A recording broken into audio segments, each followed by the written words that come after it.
This conference will now be recorded. Okay, thank you. Good evening, everyone. So our topic is neurotransmitters and transmission. What we have left last time, we'll continue from there and we will finish the topic today.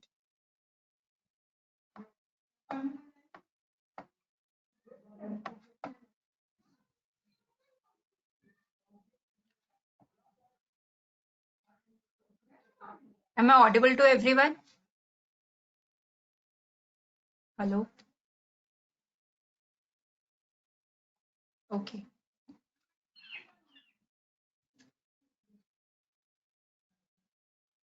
Okay, okay.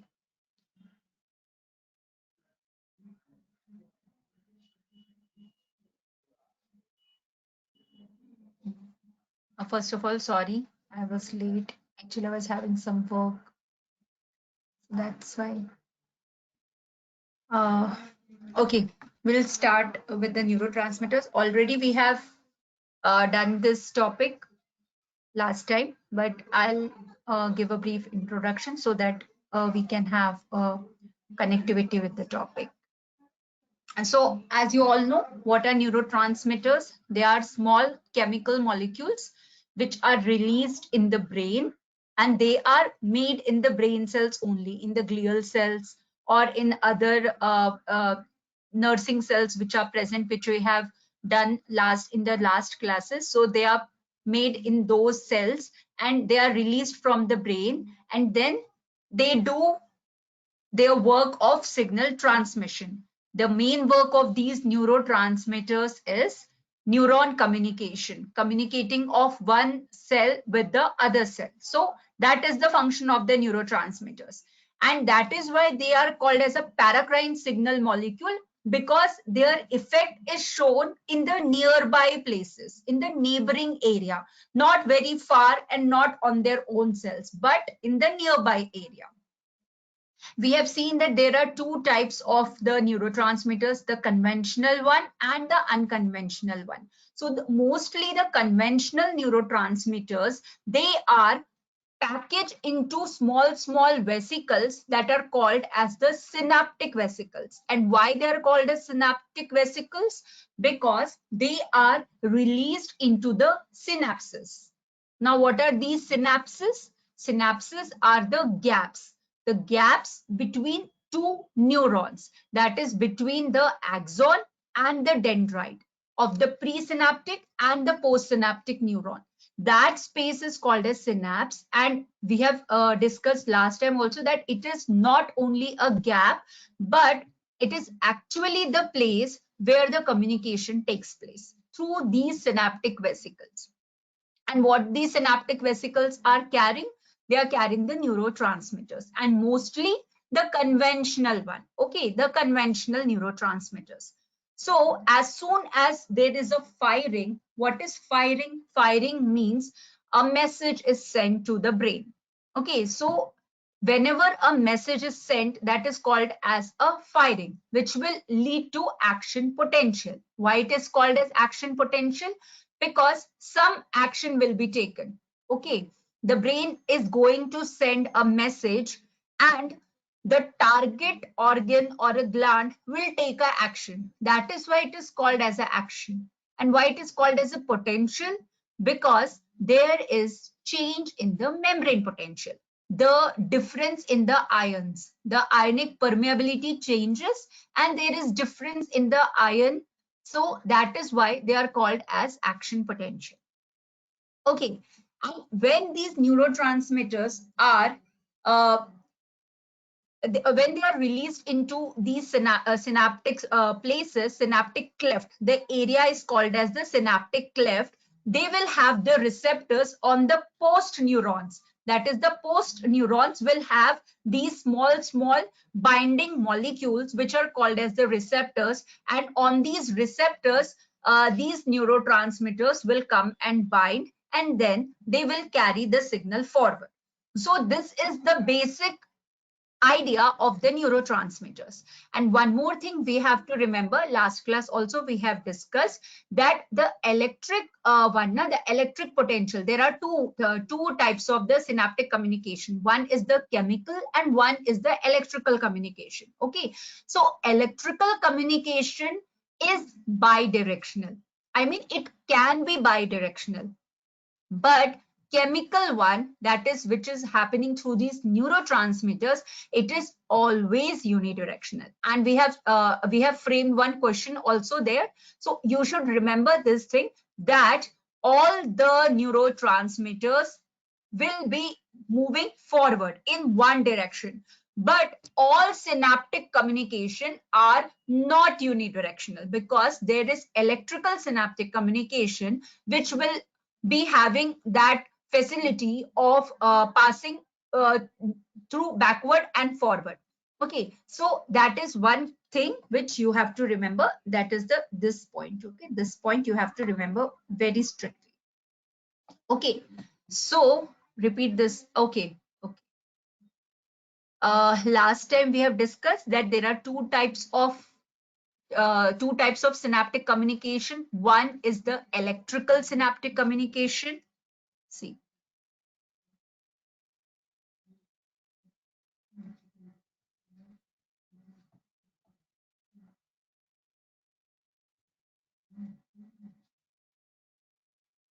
yes, we were discussing this now, that one is the electrical one, which is happening through the gap junctions. Okay, through that window. We were talking that two rooms are connected with the window.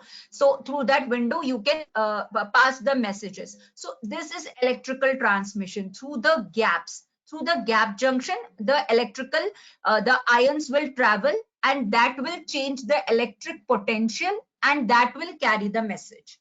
But so here, what is the chance that the message can be transferred this side also and this side also? The message can be transferred this side also and this side also, because these gaps are not fixed, that the ions can move only in this direction.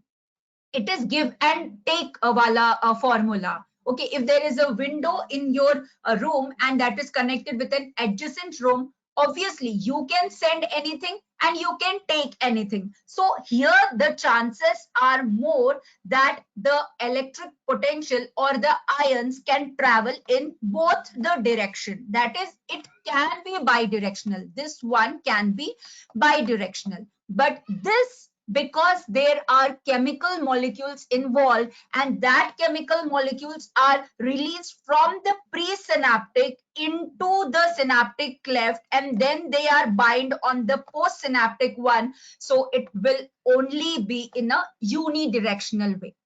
Understood? So it will only travel in a one direction, but this one will travel, it can travel in bidirection way. So that means that all the electric synapses, all the synaptic transmission are not unidirectional. There is electric, if this sentence is given, all synaptic transmission are unidirection. And if you are asked true and false, so what will be the answer? It is false. Why? Because electrical transmission, that can be bidirectional one. But definitely all the chemical transmission are unidirectional. Clear this thing?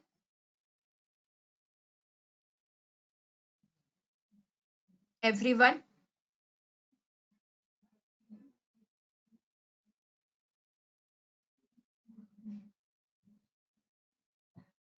Okay. Okay.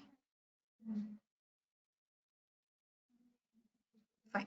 So last time also we have seen that these neurotransmitters can have an excitatory and inhibitory, any type of the response. It can activate a response and it can inhibit a response also. So if it is an excitatory one, it will always depolarize. If it is excitatory, it will always depolarize. And if it is inhibitory, it will always hyperpolarize. You have to remember only this word with the excitatory and inhibitory one. And how you will remember this? You have to remember one thing, that all the hyperpersons can never be positive. They will only create negative environment. And if the negative environment is created, the positivity cannot be spread. So this cannot spread the message. This will block the message because it is hyperpolarizing, and that is why it is inhibiting. But excitatory one, since it is depolarizing, it will pass the message forward and the action potential will be carried forward, and here the neurons will fire. Sorry, here the neurons will fire. Okay, but here the neurons will inhibit. The neurons will be blocked. Why? Because of this reason, depolarization and hyperpolarization. You have to remember this word. Okay, so let's move forward and see what are the, we have seen this also, and I have told you that in the unconventional one, there can be analytical questions can be asked, and you should very clearly remember the two classes of the unconventional transmitters because they are something unique. And you should remember one more thing, that unconventional neurotransmitters need receptors. Okay, as the conventional one, they will have receptors on the post neurons, and only then they will be binding and they will carry the message forward. But this unconventional one, because of their size, you can see these are the gases, the gasotransmitters. They are of very small size, so they can easily pass the membrane. And what they will do, they will directly go and bind to the nucleus.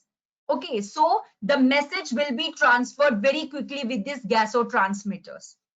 So you should remember the examples and what is the unique function of these gasotransmitters. Two functions. First, they are not stored in synaptic vesicles. Conventional one are stored in synaptic vesicles, but these are never stored in synaptic vesicles, and they can pass the cell membrane very easily because of their size. So mark these points. We have discussed this thing very deeply last class, so I am just defining these in very short.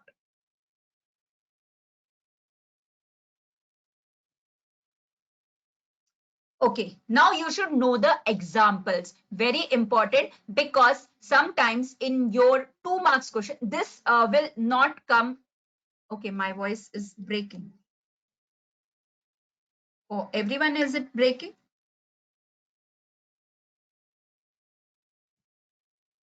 For everyone, it's the same. Mansa, you check your connection then, okay? And see if you are if you can use earphone, so it will be little bit clear for you. Okay.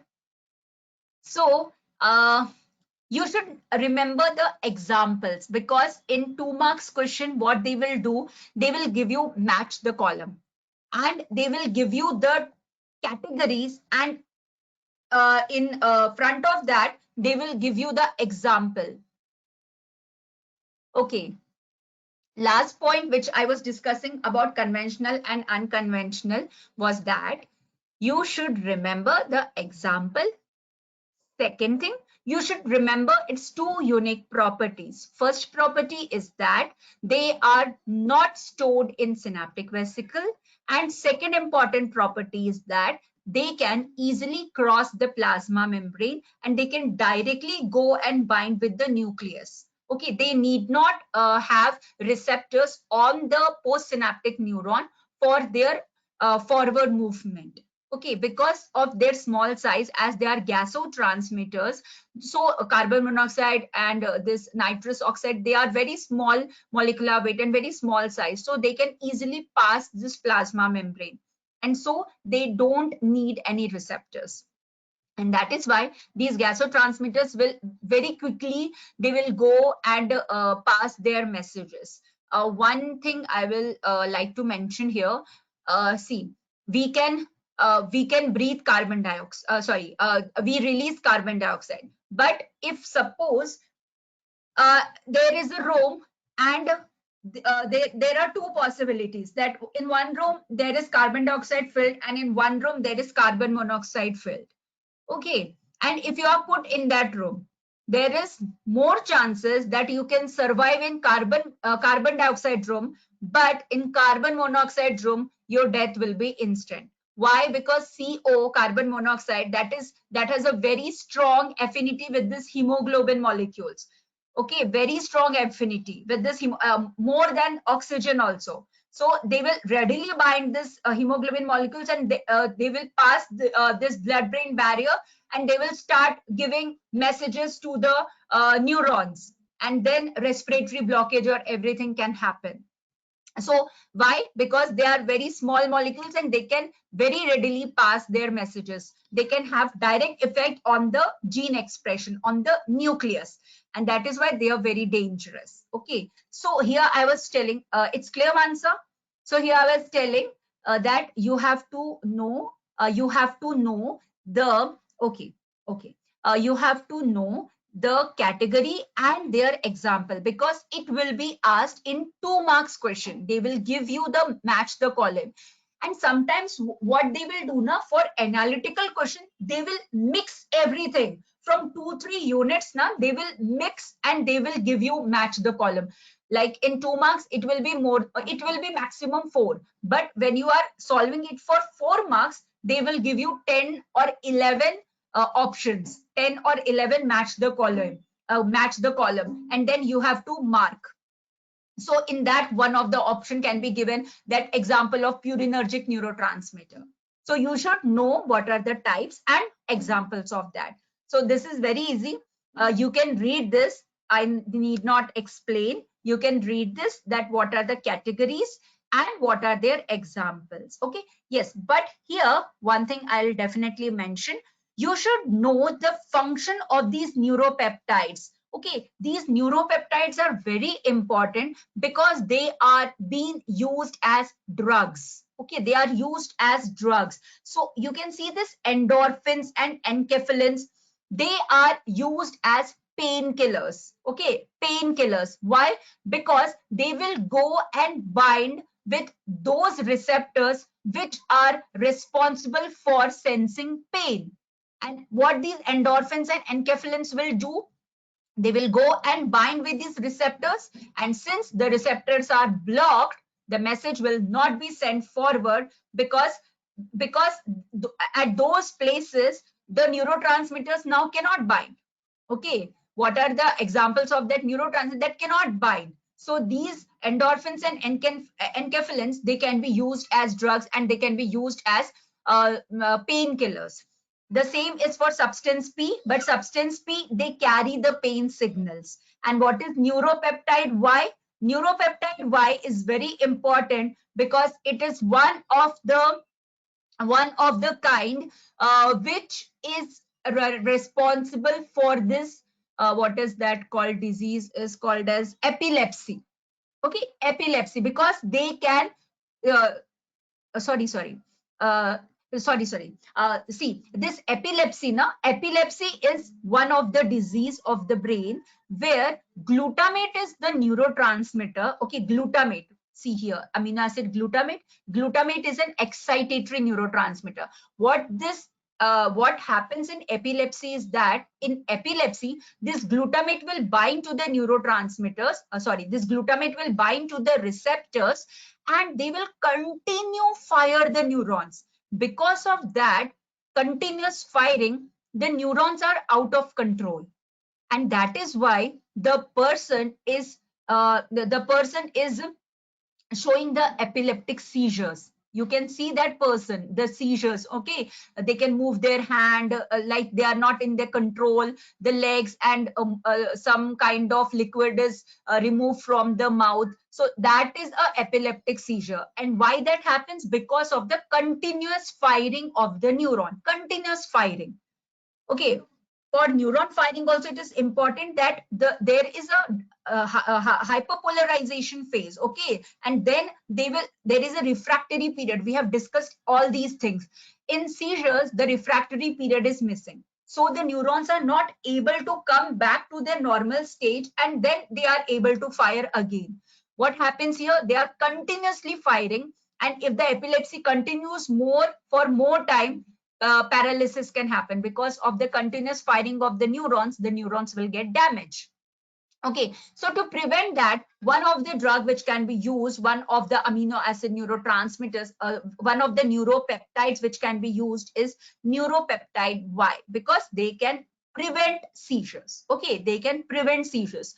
Now, these types of questions are mainly targeted in your 4 marks.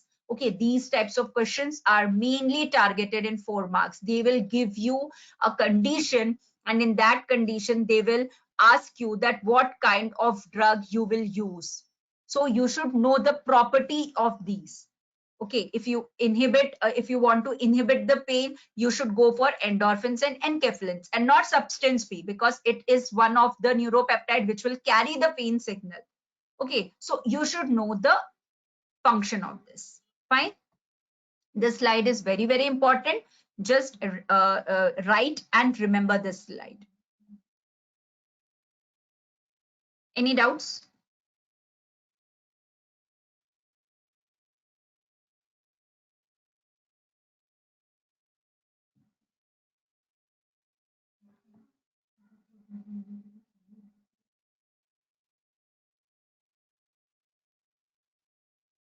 Okay, all of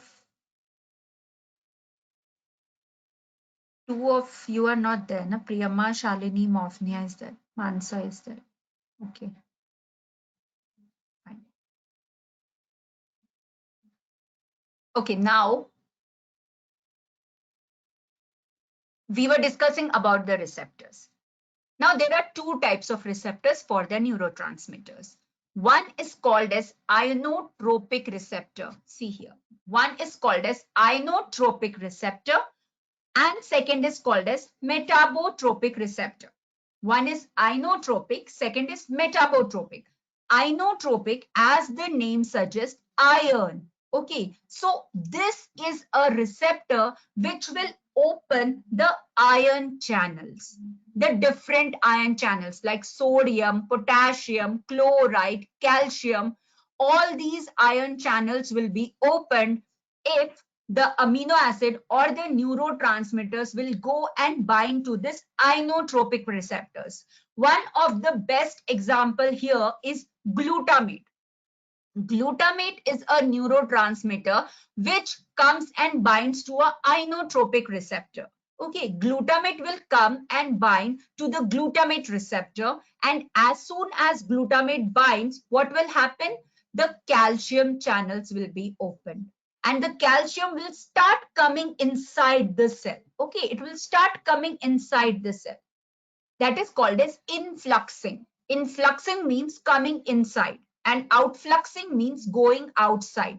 Flux means for short duration, there is a population of these calcium ions which will come inside the cell. Okay, that is why it is called as flux. For very short duration, it will be seen. Because all these electric potential and action potential stuffs are happening in microseconds. So that is why it is called as a flux. Okay, so these ionotropic receptors is called as ligand activated ion channel. Why it is called as ligand activated? As I have given you the example of this glutamate. So when this glutamate is coming and binding to the glutamate receptor,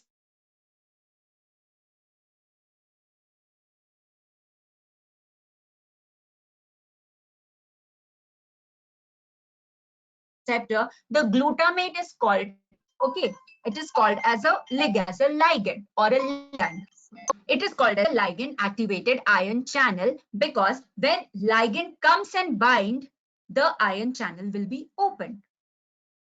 Fine. And the second one is called as a metabotropic receptor. Mark this word, metabotropic. We will see with the diagram and then you will understand it more easily. Just a second. Okay, now see here. As I was mentioning, these are the ligand. This ligand is a type of neurotransmitter. It can be a excitatory one.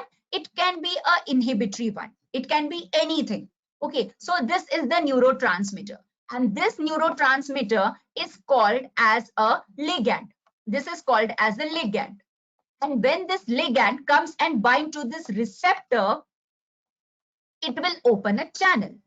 Now, there are specific places on these neurotransmitter, just as your enzyme and that lock and key hypothesis is there now for enzyme and substrate. Okay, the enzyme has specific area for these substrate to bind. The same thing is with these receptors also. There are specific places where these neurotransmitters can come and bind. And when these neurotransmitters, or the other word for this is ligand, when this ligand comes and bind to this neurotransmitter, there is a shape change in this neurotransmitter. And that shape change or the conformation change will lead to opening of the channels, the ion channels. Okay, the ion channels. And what will happen? See here, the ions are present and now they can easily pass. They can easily pass. Okay, so this is called as your inotropic receptor. Inotropic receptor. Clear? What are inotropic receptors?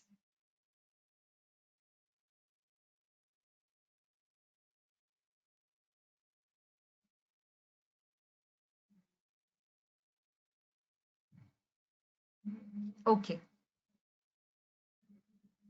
Now, in opposite to this, if you see the metabotropic, metabo means metabolism. Okay, one word you can relate is metabolism. It is a long process. Here, directly the ion channels are open, but here it is an indirect process. Indirect process. Okay, it is an indirect process. What will happen here is that there is a receptor. Okay, that receptor, here the example is for G protein, but it can be anything. It can be anything. So there is the receptor. On this receptor, the ligand will come and bind. As the ligand bind, there is no conformation change here. But inside the cell, there are something called as G proteins, which are bind to these receptors. When this ligand comes and bind to this receptor, this will be sensed by this G protein. Okay, see, this is linked with this receptor, but here there is nothing like that. So this is linked. So this will what it will do? It will sense. Okay, the ligand has come and bind. So it will pass the signal through a intermediate receptor to the inotropic receptors. Now here it is not called as inotropic receptors, but you can call it as a receptor. Okay, because of this binding, then the ion channels are open. You can call it as ion channels. Then the ion channels are open. So here it is a direct process, but here it is an indirect process.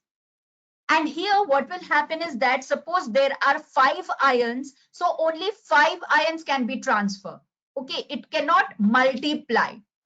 But here there is amplification. There is amplification. Why? Because this G protein, what it will do, it will go and it will activate the GTP molecules. The second messenger. If you have seen my demo class, we have seen there a cell signaling. There was one lecture of cell signaling. When we are doing this topic, we will do it in detail. But here, just understand there is something called as GTP and second messenger. So what will happen is that this second messenger will be activated. And with every alpha coming here, one second messenger will be activated. So with this one neurotransmitter, 10 second messengers will be activated. So 10 times the signal will be passed and 10 times this neurotransmitter can pass, this ion channels can pass. But here it is not like that. Once only the neurotransmitter, when it binds, the ion channels can move. And after that, when the signal is diminished, when this neurotransmitters is released, this gate will be closed. But here it's not like that. Here it will be open for a longer time because the signal is amplified through these intermediate protein called as the G proteins. Understood, everyone? This is inotropic and this is metabotropic.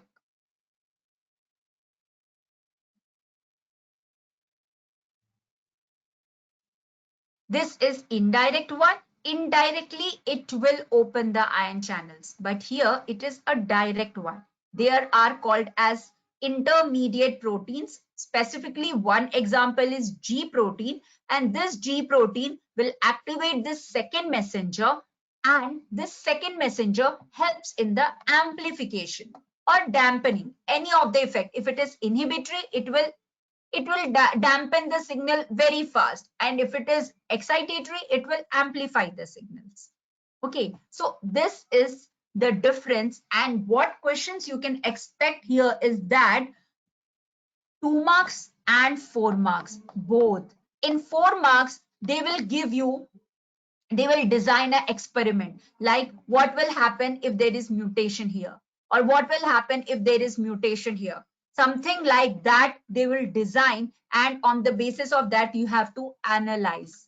Okay, you have to analyze. If suppose there is mutation here, whatever is happening, if suppose it is a positive mutation, matlab it is like a activating mutation. If neurotransmitter is binding, the G protein will be active all the time, and it will give the second messengers all the time, which will fire the neurons every time, because this channel will be open. This channel will be open every time. Okay, so like this, you have to analyze the question and you have to mark the best option. From here, both 2 marks and 4 marks, both question can be targeted. Clear, everyone? We will see what types of questions can be asked when we are doing the questions and answers, when we are solving for this part. Okay.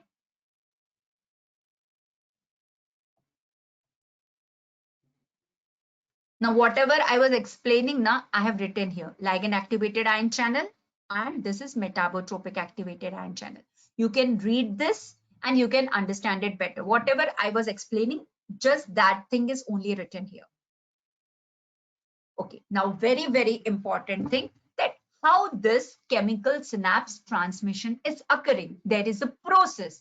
There are different ways. There are different steps which will be happening, and your message will be carrying forward. For electrical, we have seen. For electrical synapses, last class we have seen.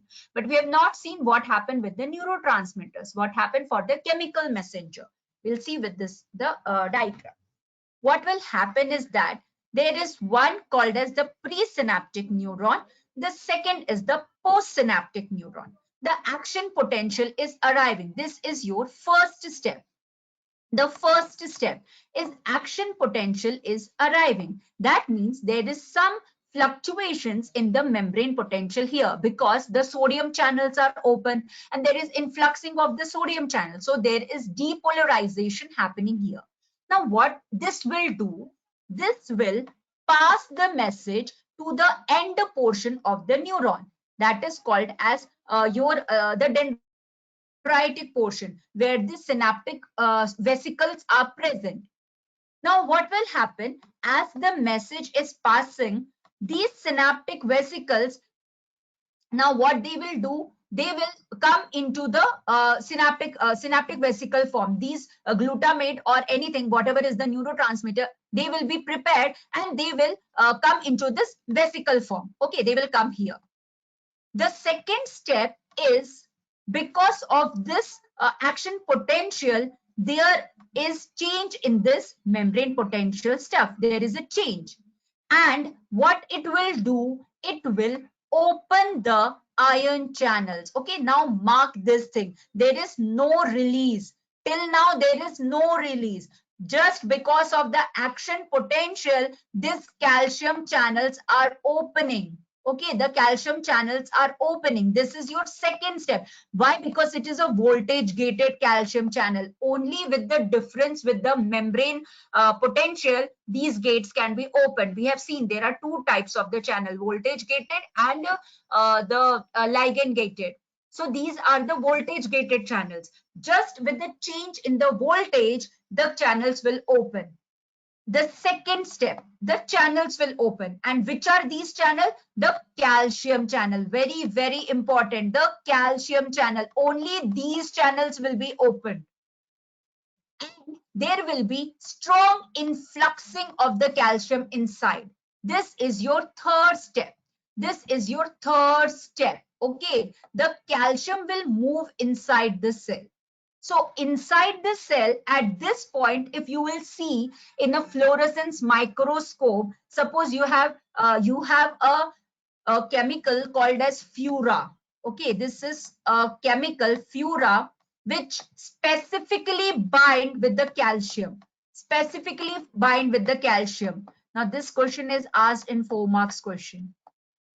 Fura which specifically binds with the calcium ions, and it is a dye. Okay, this fura is a dye.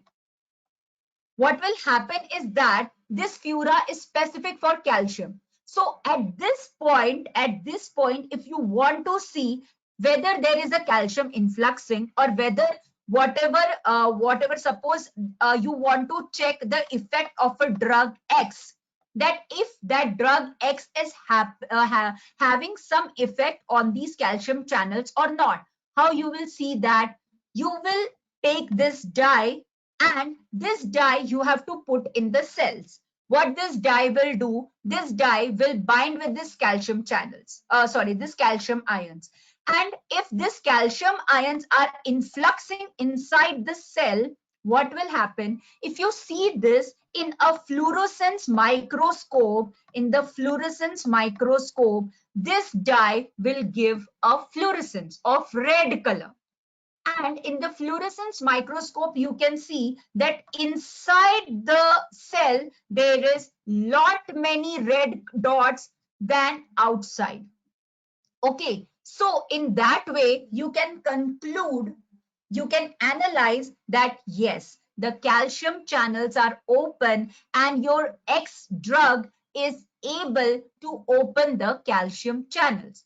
If suppose there is red color outside more, that means your calcium channels are not open. Why? Because this fura is specific for calcium. It will not bind any other ion. It will go and bind with only calcium. So these kinds of questions are asked in your analytical part. Understood, everyone? So this is your third portion, that calcium will come inside the cell. The calcium will come inside, and what it will do, since this calcium is coming inside, it will open this synaptic vesicle. It will allow this synaptic vesicle to fuse with this plasma membrane. You can see these bulgings. These are the fusing. Okay, there will be fusion of this synaptic vesicle with the plasma membrane. As soon as the plasma membrane fusion happens, the neurotransmitters will be released into the gap. The gap is called as the synaptic cleft. Okay, so the first is action potential arrives. The second is calcium channel open. The third is calcium entry. The fourth is fusion. And then the fifth is the neurotransmitters will come in the synaptic cleft, and then they will bind with their receptors. And on this postsynaptic one, the ion channels will be open. The ion channels can be of anything: sodium, potassium, fluorine, or calcium. It can be anything. Understood? Everyone got this thing? And then there will be membrane potential change here, and the message will again be taken forward like this only. Like this only, the membrane will be taken forward. So you should remember the steps. These steps can be asked in 4 marks. The second question which can be asked is, what is this synaptic vesicle? The third question can be asked is, what happens with this calcium entry? What is the result? Okay. One more analytical question in 4 marks can be asked, what will happen if these neurotransmitters are blocked with any mutation? What will happen in that case? These neurotransmitters will be coming in the synaptic cleft, but they will not be utilized. They will not be utilized because these receptors are now blocked. So what will happen? These neurotransmitters will try to fire this neuron, but since they are not able to fire, the message will not be taken carry forward, first thing, or they will damage this neuron, second thing. These are the two options which will happen. Got the point? Everyone got how this synaptic transmission is occurring with the chemical messenger thing? And this is this is like for all neurotransmitters it is the same. Calcium channels are opening, they will be, one thing is influxing. Okay, the calcium channels are not coming outside, they are coming inside, and then only the vesicles are able to fuse. Got it? So write the steps, write the steps. First step, second step, third step, fourth step, because this is asked in your 4-mark question. The steps are asked. And on the basis of this step, so many experiments can be designed. What you have to be very clear, the steps. That's it. If you are clear with the steps, whatever twists and turns are asked in the question, you will be able to solve that. Okay, and you understood that experiment wala question also, the Fura, because that has come in your exam. And they ask you that for calcium, which is the specific dye. So one dye is Fura 2AM. It is called as Fura 2AM. Okay. Clear? Everyone, just comment. So I'll move forward.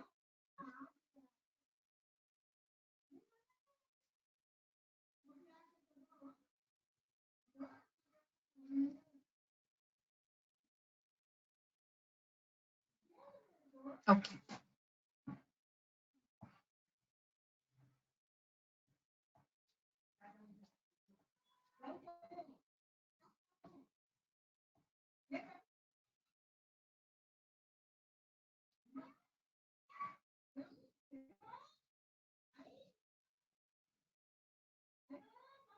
Okay.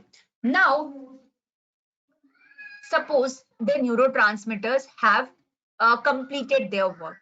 Okay, the neurotransmitters were released, they were binding with the receptors, the message has now moved forward.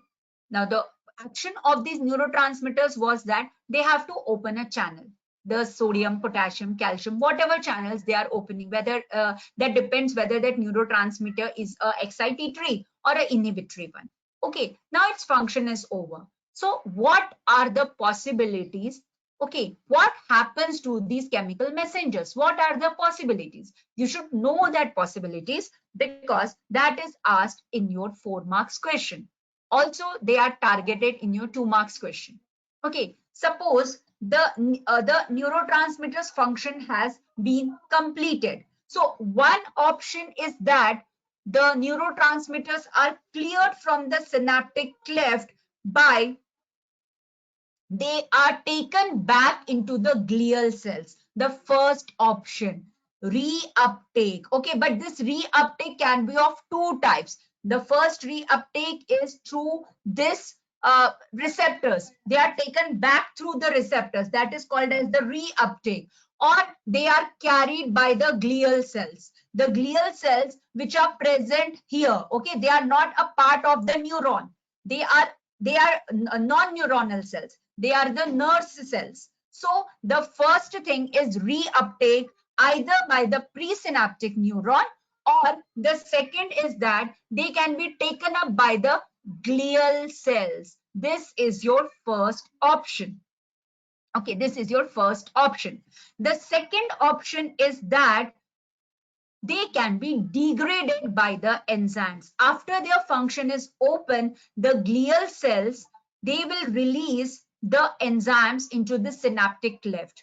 And those enzymes will then degrade these neurotransmitters so that they are not available for these receptors, and therefore they cannot fire these neurons continuously, and they can prevent the seizures and the damage. So this is your second way by which the synaptic cleft are being cleared. Now this is very important because as I have mentioned, after their function, neurotransmitters are like poison.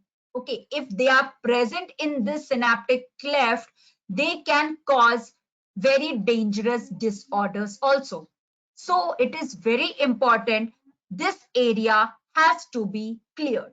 And that can be done first way, reuptake. So this is first possibility. The second possibility is enzymatic degradation. Here, one more thing is that the neurotransmitters are taken by the glial cells. And the third thing is that diffusion away from the synapses. Now, this diffusion wala stuff, na, it is for the smaller neurotransmitters. If the neurotransmitters are small and suppose they have easily crossed this membrane, so they will be diffused back. They will be diffused further, further. Where the neurotransmitters receptors are not present, they will be diffused out there. Why? Because sometimes what will happen, these ligand, as I have mentioned, that these have two types of the gate, the activation gate and the inactivation gate. And we have seen that action potential wala graph. And we have seen that in the 2/3 part, there is a refractory period which is happening. So what will happen is that when these gates are in the inactivation phase, these gases or these small molecules, they have a time of half-life period for their activity. Okay, because every molecule has its active period time. So what will happen is that their active period time and this inactivity period time will simultaneously coincide. So when these receptors are in their inactive state, these neurotransmitters, their half-life will be finished and they will be degraded or they will be diffused. So these are some of the possibilities by which the synaptic area is cleared for the second time of firing.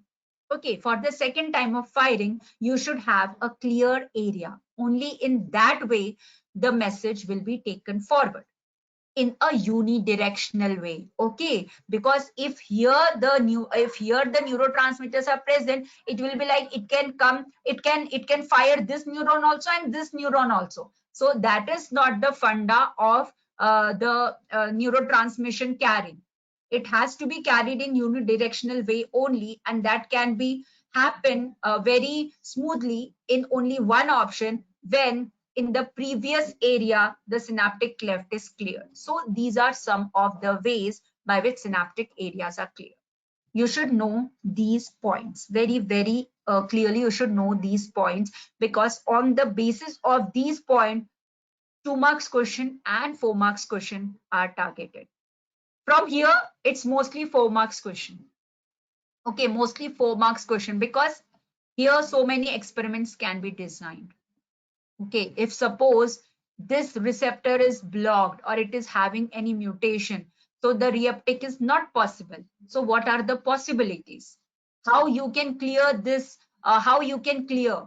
Like that, they can ask you the question. How you can change? How you can bring this receptor back to its normal position? They can ask that type of question.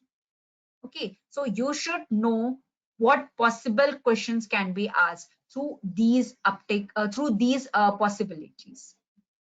Understood? So with this, we have come to the end of this topic of membrane potential.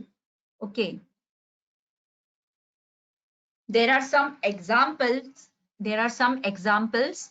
Which we have to deal. So we will do that examples in the next class. And those examples are also very important, because every year one question is asked from that portion. Okay, so only small portion is remaining for this part. So we can do it in our next class, that is tomorrow. We can complete that portion, and after that we will solve the question for this topic. We will solve the questions. Okay, and then we will jump to the cell organelle stuff. Last time also I have told you that we will do one day, one cell organelle we will finish. Endoplasmic reticulum is very important. Mitochondria is very important. So we will finish those topics, one topic. Okay, so till now, if you have any doubt, if you have not understood anything, you can ask me. And please keep revising. Okay, not every day, because you have so many teachers who are teaching you new topics, but at least after 2-3 days you can revise the stuffs. So any doubts? Mansa, are you getting the things because you are new? So are you can you able to relate the stuffs? And please write the questions, because those questions will be very helpful for you when you are solving the questions and when you are revising. Because just reading is not important. Important is what types of questions will be asked. And we have solved so many questions, and many of you were able to solve the questions. So if we are able to solve the questions, that means our preparation is going in the right direction. If you're not able to solve the question, that means we are not preparing to that level. Okay, so keep revising the questions also, because I'm sending you the PDFs. Okay, so keep revising the questions, and whatever possible questions which we are making, write those questions, because it will be very helpful for you when you're solving your analytical type. You will remember me that time. Okay, yes, ma'am has told us. Fine.